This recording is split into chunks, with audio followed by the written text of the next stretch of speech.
Okay, thank you for joining me. Today we'll be talking about sound effects cinema.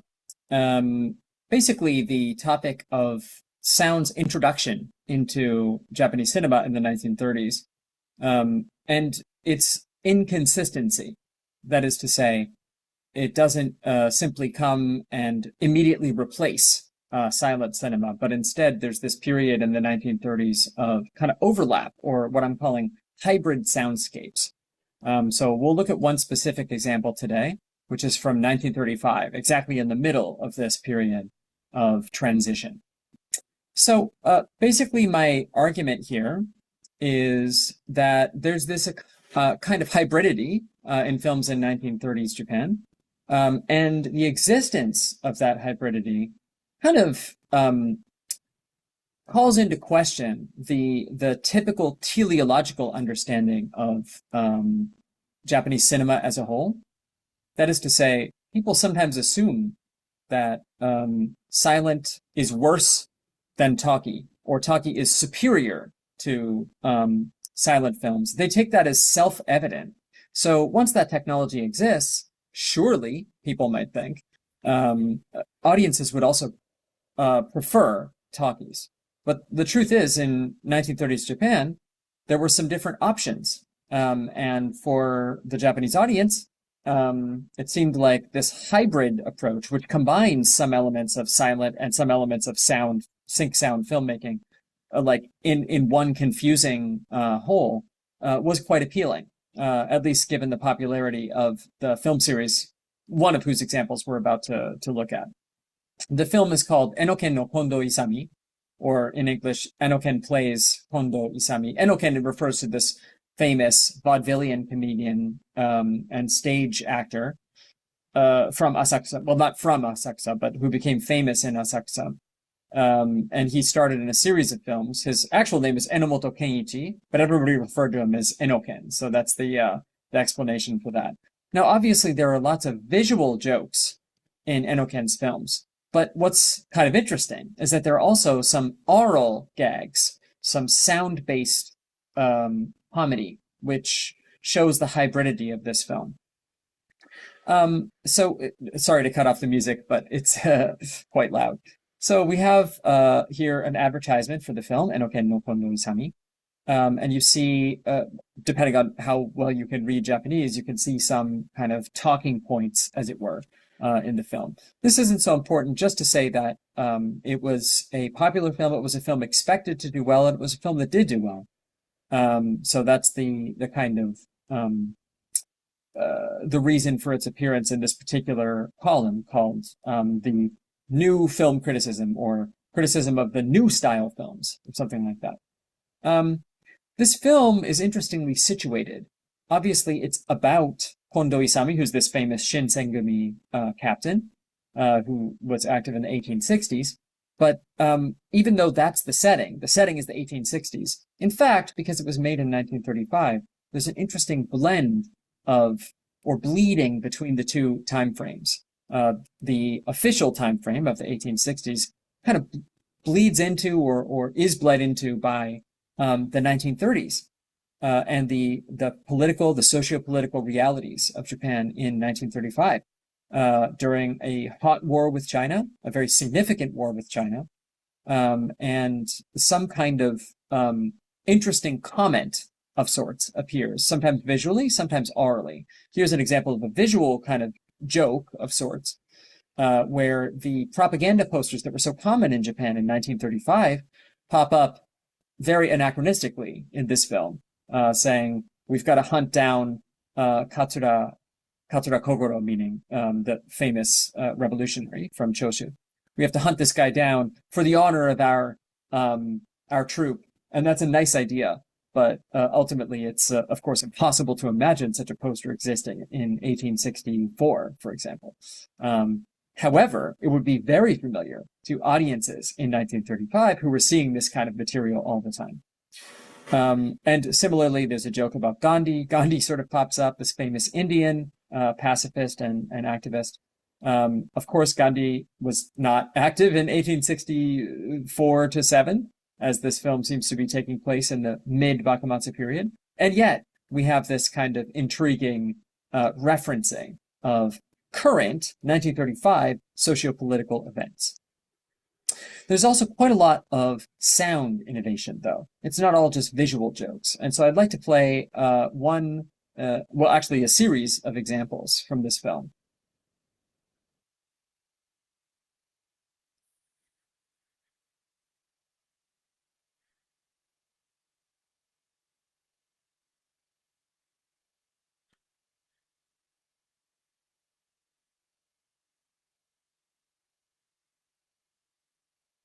So here, obviously, if you can understand what they're saying in the announcement, it's a kind of intercom announcement, which is absurd, obviously, from the point of view of the 1860s, but also it's announcing the time and also announcing the time in Manchukuo and Taiwan, which is sort of cute in the sense that it's referencing Japan's overseas empire at this time, which didn't exist, obviously, in the 1860s, but we have this kind of clever play, as you could see in that scene.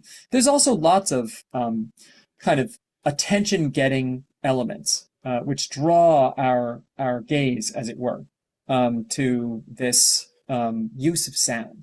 And one of the more interesting examples here in this film is when Enoken, who's actually playing two characters, he's playing Kondo Isami, the leader of the Shinsengubi, which we just saw in the earlier clip, but he's also playing Sakamoto Ryoma.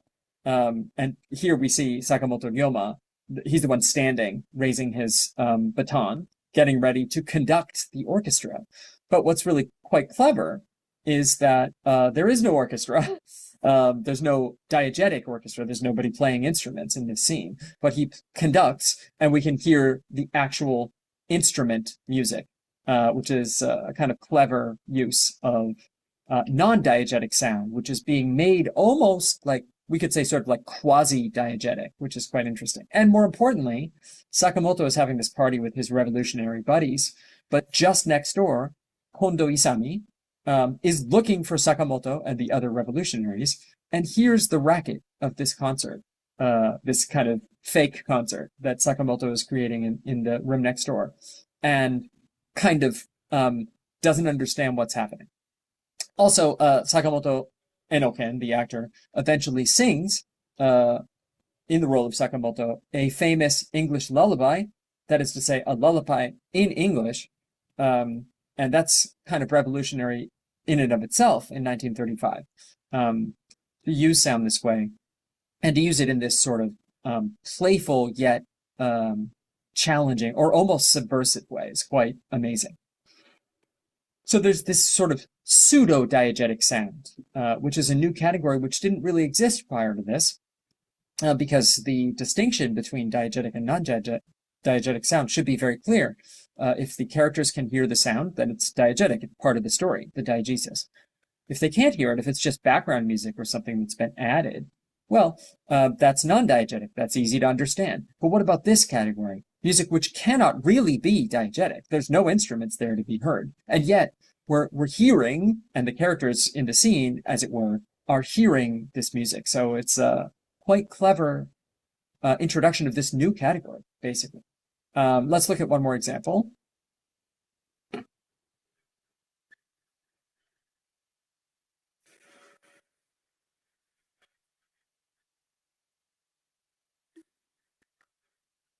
Here we see Kondo, Enoken as Kondo, eavesdropping over the plans of the revolutionaries like Sakamoto Ryoma, also played by Enoken. He's the one in glasses.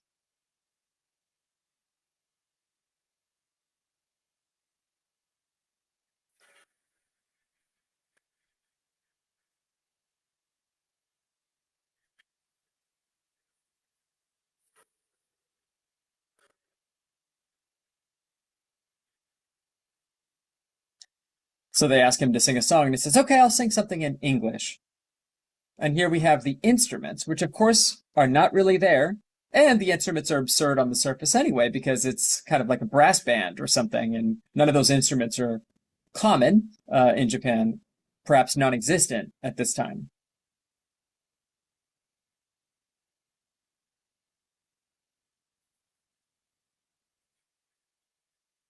And here, this is similar to the way that sound works in the first famous talkie in Japan, Madame Tonyobo, in which a man trying to concentrate finds himself continuously distracted by the neighbor's music, in that case, jazz music, and finds it very distracting, but also somehow alluring.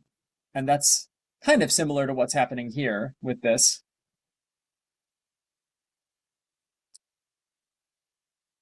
Well, we don't have to watch the entire clip, but anyway, there's this long, cute duet. Meanwhile, Hondo is trying to break in this entire time. So, that's one of the ways that the film is sort of exploring this topic of what we might call hybrid soundscapes. Soundscapes which are neither completely silent nor completely all talkie. Instead, some kind of interesting mix of the two, involving concepts like pseudo-diegetic sound, for example. But it also has some quite interesting oral gags, and here we'll see one example. This is the actor playing Katsura Kogoro. And here we see the iris effect because Sakamoto Ryoma is zooming in to see what Katsura is doing, to see what he's doing, but then he holds the telescope up to his ear, and they have a little laugh because, of course, it's impossible to hear through a telescope.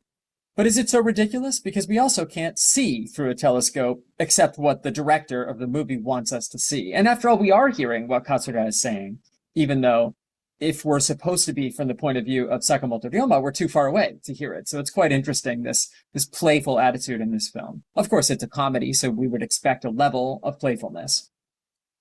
And then Katsura has this long song,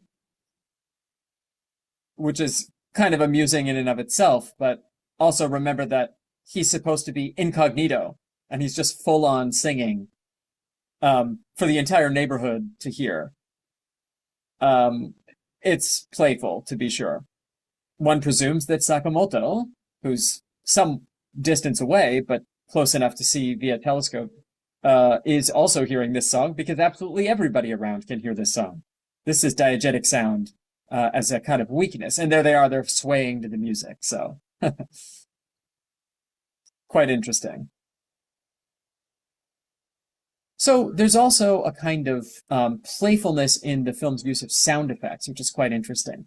This is not necessarily to be expected in a film like this, to have such a kind of experimental, almost progressive or radical kind of avant-garde use of sound effects, but that's indeed what we get. So let's just look at a very short clip. This is during one of the attempts by the Shinsengumi to capture Sakamoto Ryoma.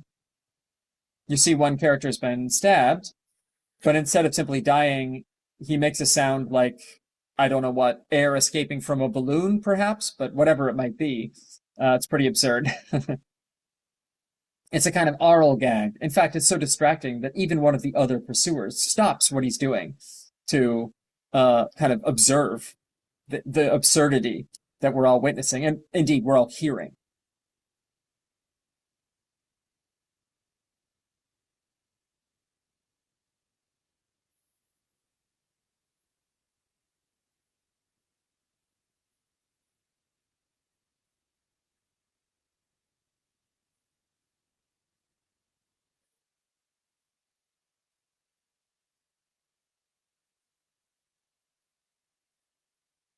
And once again, as Sakamoto shoots another character, we have an extended balloon-like sound effect.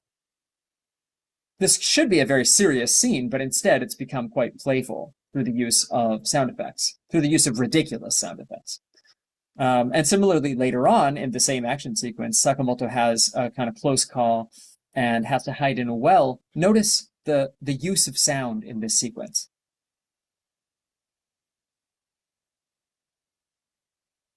More silly sound effects.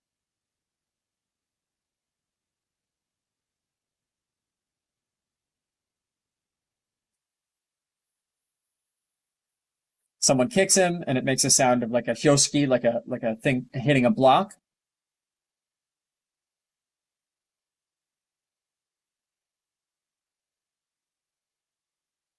More sound effects. And there's Sakamoto trying to find a place to hide. He decides the best place might be inside the well.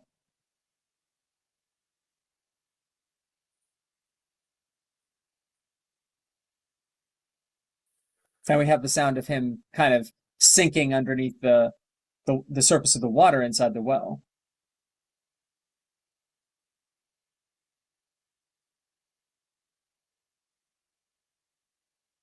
Notice there's no diegetic sound here. There's no kind of scraping on the edge of the well or anything like that. Instead, the focus is solely because there's only one sound that we can hear, only this kind of silly sound effect as each of their heads kind of crest the edge of the well. It allows us to focus entirely on the use of this sound effect. And similarly, at the end, there's an extended sequence using Ravel's Bolero, this famous 1920s song, which you probably already know. That it's a very famous song, but it's quite cleverly used in the film to structure and create a kind of rhythm for what's happening. But keep in mind that this is not diegetic sound, and yet the characters are reacting to it. So it becomes a kind of quasi-diegetic, hybrid example. Here it begins, and we see the characters are preparing for a party. Notice the very beginning, though, this quite interesting moment where a character is knocking on the wall to send a secret signal. And we can't hear the sound of the person actually touching the wall, but instead we hear the rhythm of the song, which is perfectly represented by the rhythm of the man rapping on the door. So quite clever, or maybe it was a wall, I don't know. And now all the characters bringing in the trays for the party are doing so in the distinct bolero rhythm. Yeah, of course, it's impossible to imagine these characters actually in the 1860s listening to the bolero, which hadn't been written yet. And so it almost like by definition has to be non-diegetic.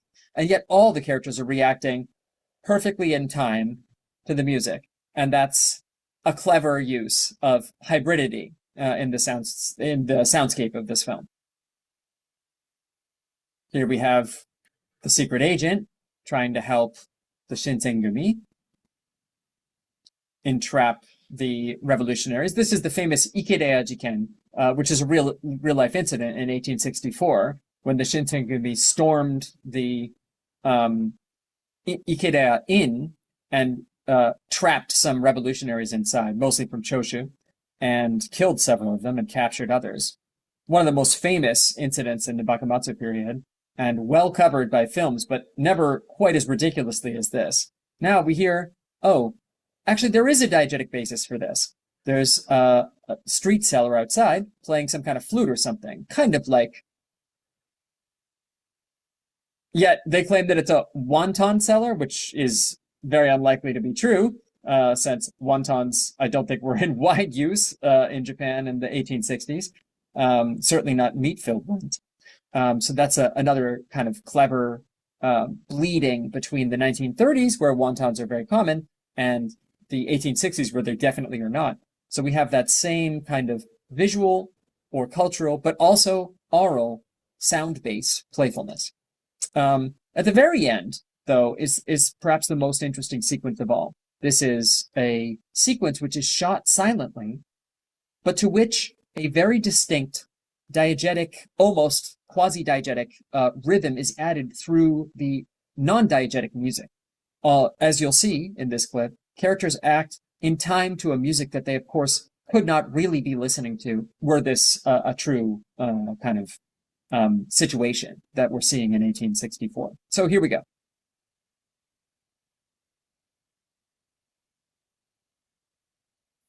There's also a kind of clever joke where the abacus counter is sort of keeping track of the battle, seeing how many Shinsengumi guys have come in and kind of keeping score, as it were, for the course of the battle. Notice, no sounds at all that we might expect. Ambient noise, like swords clashing together, the so-called chambara kind of sound effects. None of that, even though it would be easy to add. Instead, this is a kind of aural symphony which structures the visual play that we see. There's Kondo Isami, played by Enoken, who's cutting down his enemies. but all to a very careful rhythm. When he does kill someone, you'll see them bop around again to the same beat. A beat they cannot really be listening to, but has a kind of quasi-diegetic power to it.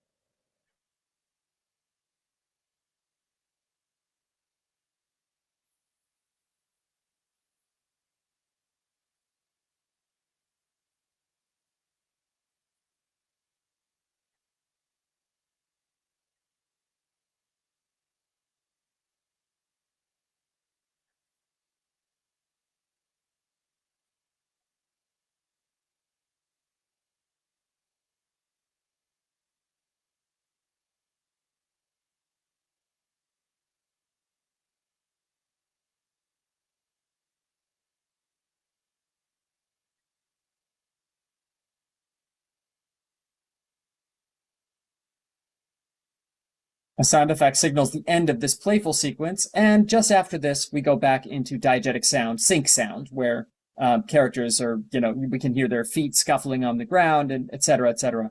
But for that, like, what was it, maybe 90 seconds or so, there's a kind of intriguing hybridity to the sound approach in this film.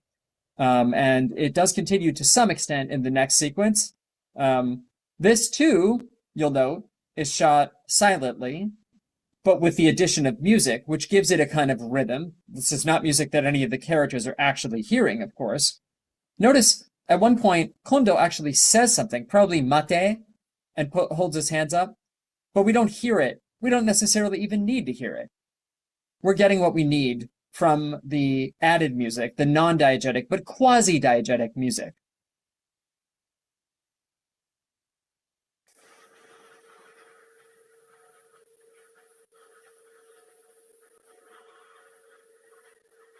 Now we heard one comment right at the end who said, "Oi, kono yaro," or something like that. So there's a little bit of added dialogue.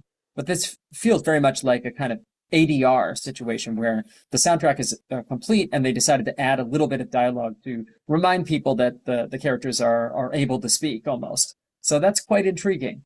If we think about this moment where he says mate or something, we don't necessarily have to hear it. Does it take away from the experience of the film to have this kind of hybrid soundscape? No, actually, in some ways, it might add to the experience. And perhaps the hybrid approach has advantages over either extreme, totally silent or totally all talky, completely sync sound. So this is the kind of playfulness in the middle of the 1930s, a time of experimentation in Japanese cinema, but a time also that ended and eventually gave way to the kind of total domination of talkies. We normally see this in the kind of simplistic sense as progress, but maybe it wasn't completely progress. Maybe it's more complicated than that. So as a final word, we'll give it to Sakamoto himself, or Enoken, who actually speaks in English as he's dying in this movie.